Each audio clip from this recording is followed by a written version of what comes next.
Today, we're going to plug into PESCO. You know, it's one of Pakistan's largest energy providers, and we're going to break down the massive challenge they face in just keeping the lights on for millions of people. This is a story about power, sure, but it's also about infrastructure and a nation's push to modernize.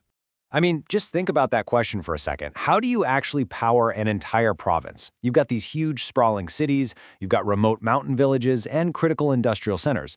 How on earth do you get electricity to every single one of them, reliably, all the time? Well, the answer starts with this number, 4.4 million.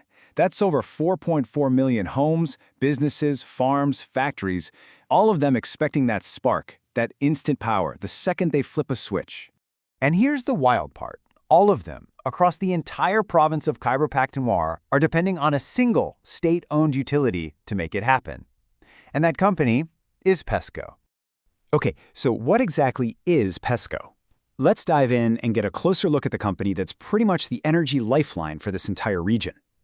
At its heart, PESCO is a public utility. It's what's known in the industry as a distribution company, or a DISCO.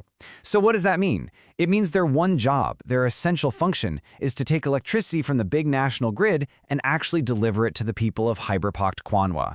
And here's the quick rundown. Founded back in 1998, with its headquarters in Peshawar, its service area is just huge and incredibly diverse, which makes it an absolutely critical piece of Pakistan's national infrastructure. So, an operation this big needs a really solid structure to even function, right? So let's pull back the curtain and look at the blueprint, how PESCO is organized from the very top all the way down. It's a totally fair question. I mean, with millions of customers and thousands of employees, you have to have a crystal clear chain of command to manage literally everything, from making big policy decisions to, just fixing a downed power line. And here it is, that structure in action. It all starts at the top, with a board of directors that sets the overall policy.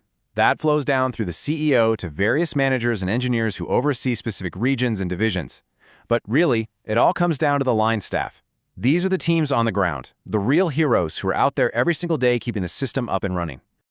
And of course, supporting that whole chain of command, you've got these key directorates. You've got operations, the real core of the business, and commercial, which handles the money. And then, and this is so important now, you have the IT directorate, which manages modern tools like the PESCO Lite mobile app. Every single one is a crucial cog in this giant machine. Now here's where things get really interesting. PESCO's job is about way more than just delivering volts and amps. It actually plays a much bigger, much more strategic role in the region's development and even its security. Now, I know that might sound like a pretty bold claim, but it is absolutely true. In this very strategic part of the world, having a stable power grid means so much more than just convenience. It's the literal foundation for economic growth, for public services, and yeah, even for national security. And this is exactly why PESCO acts as a strategic partner to the state itself. It's not just a utility, it's really an instrument of national policy. It's out there extending the grid into developing regions and making sure that critical military installations have the reliable power they need. PESCO's own history really mirrors the evolution of Pakistan's entire power sector. It all started under this massive national authority called WAPDA. Then, in 1998, as part of a process they called unbundling, which is basically where they broke up this huge state monopoly into smaller, more specialized companies, PESCO was officially born. And that evolution is still happening today. Just recently, it spun off a whole new company to better serve one of its regions. But look, let's be realistic. Serving a massive region with infrastructure that's in some cases decades old, that comes with some huge challenges. So let's look at the obstacles PESCO is up against and the innovative ways it's trying to build for the future. This right here, this chart, just captures the whole transformation perfectly.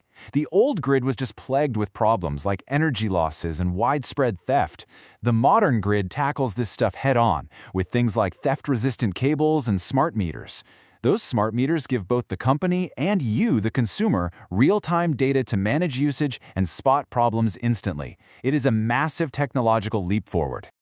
And a transformation this big doesn't happen in a vacuum. PESCO isn't doing this alone. This modernization is really a global effort. It's backed by major international partners like USAID, the World Bank, and the Asian Development Bank. They're providing the crucial funding and the technical know-how to upgrade the entire system. Right, and all this modernization isn't just about fixing old problems. It's about getting ready for the future. and specifically the huge new demand that's going to come from the next big wave of energy technology. And you don't have to take my word for it. This quote from PESCO's CEO, Akhtar Hamid Khan, says it all. By actively supporting the rollout of electric vehicle charging stations, the company is positioning itself to be a key player in Pakistan's green energy transition. It's a huge deal. So, when you step back and look at the whole picture, from its beginnings as just one small part of a national authority to this modern corporation tackling things like grid automation and clean energy, the story of PESCO is really one of continuous growth and adaptation. And all of this leaves us with one final critical question. PESCO is absolutely on a path of modernization, but the demand for energy, it's only going to get bigger. So the ultimate challenge will be whether its evolution can actually stay ahead of the curve and successfully power the future of an entire province.